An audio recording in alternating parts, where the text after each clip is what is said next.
Oke, kita masuk ke bab 5 mengenai op-amp atau operational amplifier. Jadi, op-amp ini adalah elemen aktif, artinya dia bisa menaikkan atau menurunkan tegangannya. Jadi tidak hanya menggunakan energi, op-amp ini bisa juga menaikkan tegangan.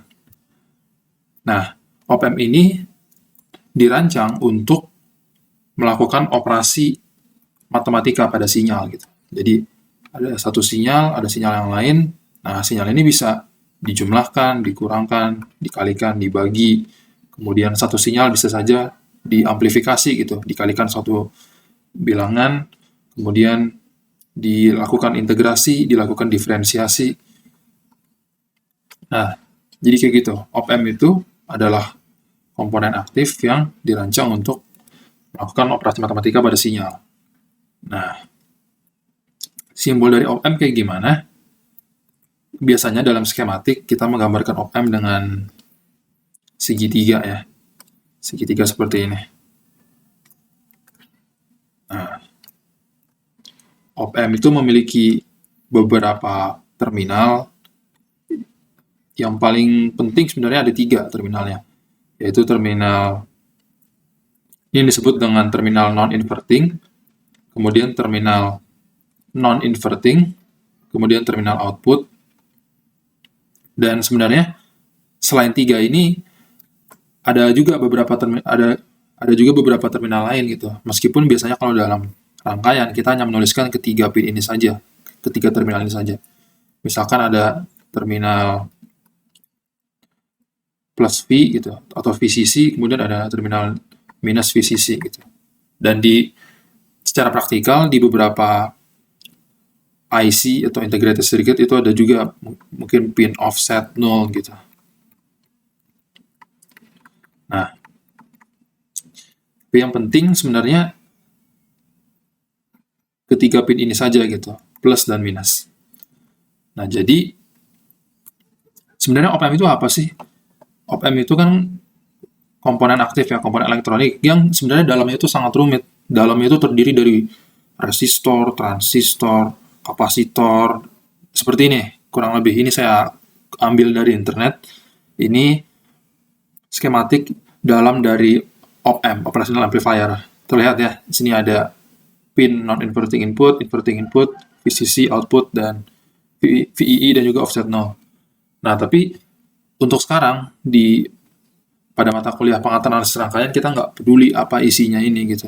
Kita nggak perlu paham mengenai transistor, kita nggak perlu paham dulu ini kapasitor buat apa, ini dioda buat apa gitu. Nah, kita abstraksikan dulu untuk sekarang. Oke? Nah, secara praktikal, di lab atau di bengkel gitu, op-amp itu tersedia dalam bentuk IC atau integrated circuit seperti ini.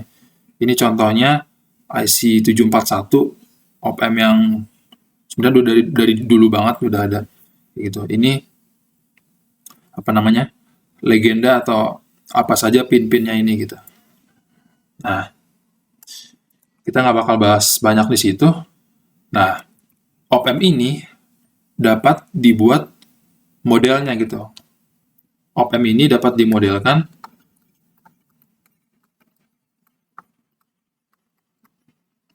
dengan VCVS. Nah, sebagai catatan, meskipun nanti op-amp ini dapat dimodelkan dengan VCVS, nanti ke depannya kita akan menggunakan beberapa asumsi yang benar-benar sangat membantu kita dalam perhitungan gitu. Nah, tapi untuk sekarang kita akan bahas dulu nih gimana sih model op-amp itu dalam VCVS. Nah, jadi op-amp itu dalamnya bisa kita modelkan seperti ini. Ini kan tadi terminal non-inverting, ini terminal inverting ya. Ini terdapat sebuah resistor yang memiliki resistansi RI gitu. Kemudian di sini terdapat VCVS. Ingat ya, voltage control voltage source. Ini ground-nya. Kemudian ini ada resistansi output dan seperti ini gitu. Nah, VCVS ini dia memiliki tegangan A dikali dengan VD. VD ini adalah selisih antara tegangan non-inverting dengan selisih antara tegangan inverting dengan non-inverting gitu. Jadi ini VD. Nah, secara model seperti ini.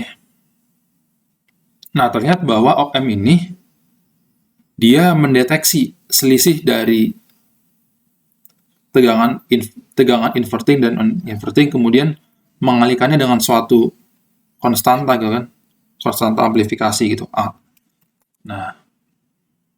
Nah, tetapi secara praktikal, kan tadi saya katakan bahwa op-amp ini juga memiliki terminal VCC dan juga minus VCC. Ingat ya, op-amp ini kan elemen aktif, artinya dia bisa dalam tanda kutip memperkuat tegangan. Nah, gimana cara op-amp bisa memperkuat tegangan? Ya dia harus kita supply dengan tenaga gitu, dengan sumber tegangan VCC. Makanya op-amp kan dia, nih berarti kita bisa menuliskan ya, persamaan tegangan Vout-nya ini sebagai amplifikasi dikalikan dengan VD. Oke, dengan VD adalah V, apa kita sebutnya ya? VD itu, ya misalkan ini tegangannya V2, ini V1. Berarti V2 minus V1. Nah, kalau kita buat grafiknya, grafik Vout terhadap VD, ya dia kan di sini akan mengikuti garis lurus ya. Nah, seperti ini. Dengan gradiennya adalah A. Tetapi dia punya limitasi gitu. Dia memang berlaku persamaan seperti ini, Vout sama dengan A kali VD. Tapi dengan batas VCC dan juga minus VCC gitu. Jadi tegangan output itu tidak akan bisa melewati tegangan yang kita berikan. Nah, seperti itu.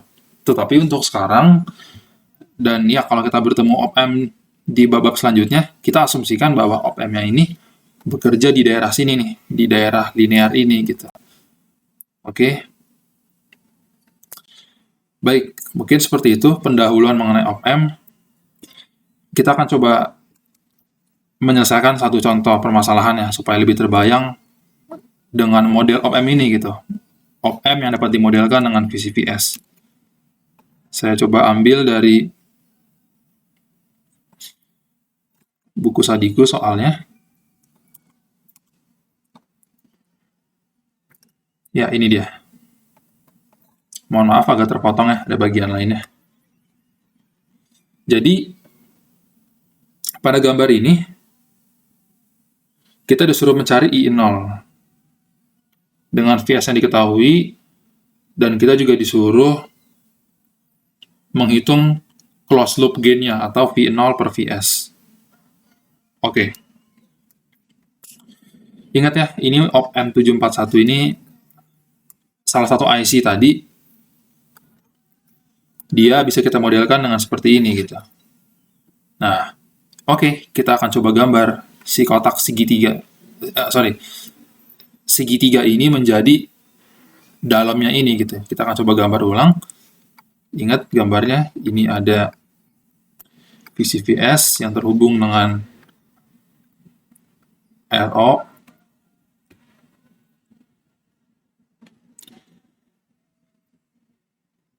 Kemudian ini ada RI. Nah, seperti itu kan. Ini op-amp 741-nya. Kemudian ini terhubung dengan,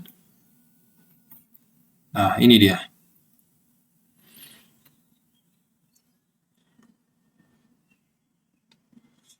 Ini terhubung dengan ground.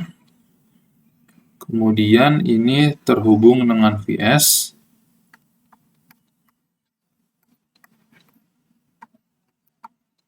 Kemudian terminal non-invertingnya terhubung dengan ini, resistor 5K ohm, lalu terhubung dengan resistor 40 kilo ohm.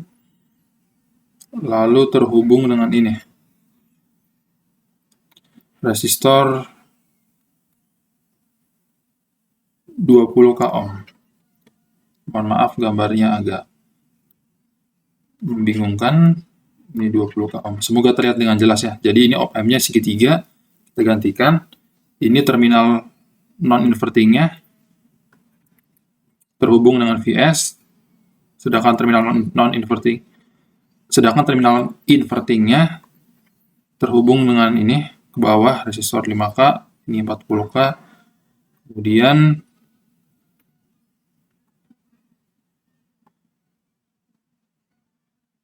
bersambung dengan resistor 20K. Oh, seperti ini di sini.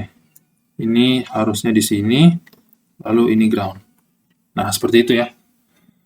Nah, kalau sudah seperti ini, untuk mencari V0 dalam Vs dan juga I0, kita gunakan teknik analisis yang telah kita pelajari sebelumnya. Gitu.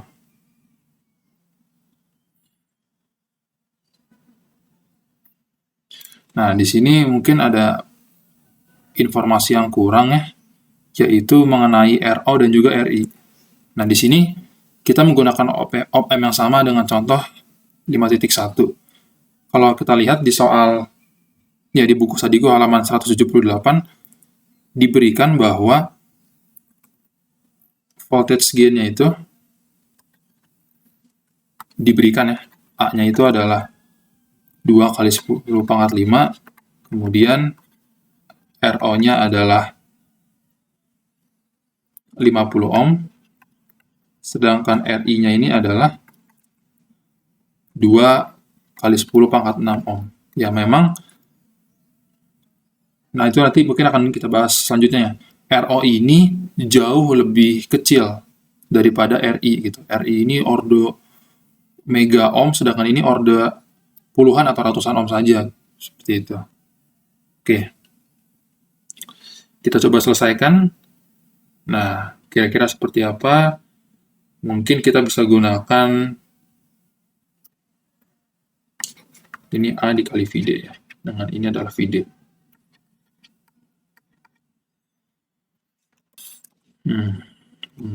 Ya, memang sangat rumit ini. Itu kenapa kalau kita tidak menggunakan asumsi ideal op-amp, perhitungan akan sangat rumit seperti ini. Oke, kita harus bisa, tetap semangat. Kita akan coba selesaikan ini dengan nodal. Misalkan ini titik yang memiliki potensial Vx, misalkan. Ini A dikali Vd, ini Vs, ini Vd. Berarti ini adalah Vs tambah Vd, ini. Vs ditambah Vd. Oke. Dengan nodal kita peroleh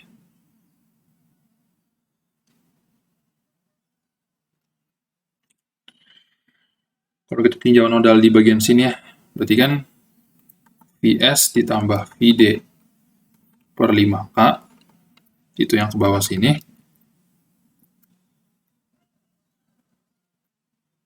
ditambah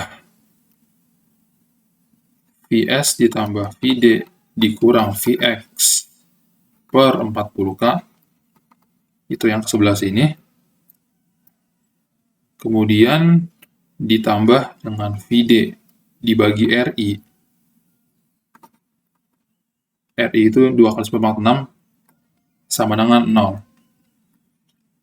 Oke, kita tidak punya pengetahuan apa-apa mengenai Vs dan juga Vx dan Vd juga. Berarti kita punya 3 variabel, kita disuruh mencari V0 per Vs. V0 itu yang ini. Oh, V0 itu adalah Vx ya, disebutkan di sini. Karena kan diberikan ini V0. Ya, ini berarti kita gantikan dengan V0 saja.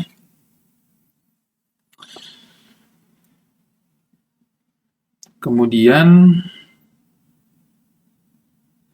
kita bisa lakukan nodal di bagian sini juga, di terminal, di node sini, yaitu V0 dikurang A dikali Vd dibagi dengan RO. ditambah V0 per 20K. Oke, itu tadi yang pertama yang ke sini, kemudian yang kedua yang ke sini, kemudian yang ketiga yang ke sini. Yaitu V0 minus Vs ditambah Vd dibagi dengan 40K sama dengan 0. Ya. Oke. Nah, saya rasa karena kita punya 3 variabel dan juga 2 persamaan, saya rasa kita bisa menyelesaikan untuk V0 per Vs. Ya kan? Karena kan kita punya 2 persamaan dan 3 variabel. V0 per Vs ini bisa dicari sendiri dengan menyelesaikan kedua persamaan ini. Karena kan ini RO dan RI dan juga A adalah angka ya yang sudah diketahui gitu. Dan nanti kalau kalian kerjakan sendiri hasilnya adalah 9, sekian gitu. Nah, kan ini 9,000 sekian gitu. Nanti kalau kita menggunakan asumsi op amp ideal, kita akan memperoleh 9 gitu. Dan itu kan ya secara praktikal nggak ada bedanya gitu kan, 9,000 sekian dengan 9. Ya. Nah, kemudian kita disuruh mencari I0 ketika Vs diberikan. Nah, tadi kan I0 itu yang ini ya. Ini I0 gitu ya. Ya, kalau Vs diberikan, berarti kan kita jadi punya 3 persamaan dan 3 variabel. Berarti masing-masing dari Vs, Vd, V0 itu bisa dicari gitu. Nah, sehingga I0 bisa dicari. I0 itu kan apa di sini? I0 adalah A Vd dikurang V0 per R0 ya, dan ini bisa kita cari. Ya. Nah, poinnya adalah kan akan sangat capek ya, akan sangat melelahkan kalau setiap kali kita bertemu dengan op amp, kita harus buat model seperti ini, dan ya kita lakukan analisis nodal, mesh, dan sebagainya. Nanti di bab berikutnya, kita akan bertemu suatu asumsi yang sangat benar-benar membantu kita gitu dalam perhitungan. Oke? Untuk sekarang, mengenai op amp segitu dulu. Kita bertemu di bagian berikutnya.